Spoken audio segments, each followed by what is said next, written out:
আরে গাদারে কি করলি তুই এটা? বাবা, বাবা, ডিমগুলো চলতেই পাচ্ছি না, অনেক গরম। আরে ডিমের উপর ঠান্ডা পানি ঢেলে দে, তারপর চল। বাবা, ঠান্ডা পানি দিলে কি হবে? আরে গাদা, এটাও জানিস না যে কোনো গরম জিনিসের উপর যদি ঠান্ডা পানি ঢেলে দিস তাহলে সেটা ধীরে ধীরে ঠান্ডা হয়ে যাবে। তাহলে এ ব্যাপার, বুঝতে পেরেছি। হ্যাঁ, জামাই পিঠা খাইতে লাগে অনেক মেয়েটা। বাবা টাকা দাও, জামাই পিঠা খাবো। টাকা দাও না বাবা, জামাই পিঠা খাবো। আরে দূর, এগুলো খাওয়া ভালো না। যা তোর মাকে বল পিঠা বানিয়ে দিতে। এখানে বেশি কথা বলিস না, আমি কাজ করছি। দাও না বাবা দাও, মাত্র 10 টাকা দাও, দুইটা কিনে খাই। আরে বললাম না বেশি কথা বলিস না, মাথাটা এমনিতে গরম আছে, তুই আরো গরম করিস না, বুঝেছিস?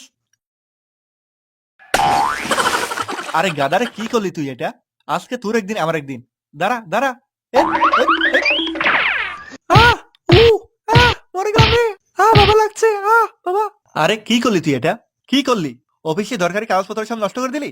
এখন আমি কি জবাব দেবো অফিসে? তাহলে বাবা তোমার কথা ঠিক নেই?